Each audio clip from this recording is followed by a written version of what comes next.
So yung mulos, meron tayong customer yun. Dali yung pa. Pero ginamot ko na yung mga tama niya kanina.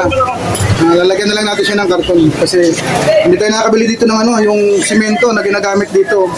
Hindi tayo nakakabili nun. Kaya, dito kasi sa Bicol, kailangan pa na ano, reseta. Kaya gawa na lang natin siya ng ano, DIY. So yung mulos ito, baling-bali talaga siya. Yun, gawa natin siya ng paraan dahil wala tayong simento. Gawa natin siya ng paraan.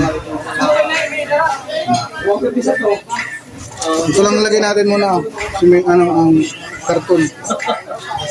So mulos ito, lagay natin yung ating karton. Ayan, baling-bali siya.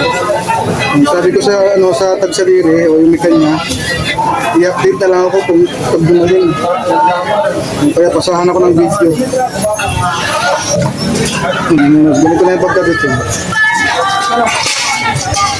So, hindi tayo nakabili ng pang simento dahil wala tayong reseta. Kailangan may reseta para makabili ng pang simento. Tingnan natin gawin muna DIY. Tapos lalagyan natin siya ng tape.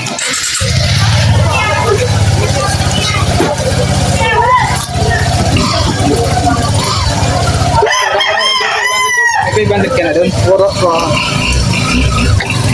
Ano ito? Oy! Diba? Katindog na. Hindi pa, lagyan pa natin siya ng mga tape.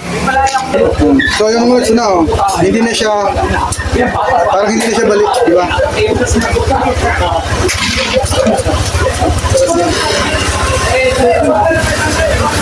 Diba?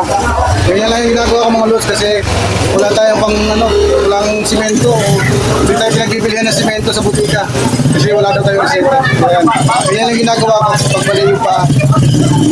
So mga lods to, tapos natin siyang gamutin. Sana magka-recover. Pero karamihan talaga ng bali-yung pa nakaka-recover. Depende na lang sa nag-aalaga. Mga lods, thank you for watching.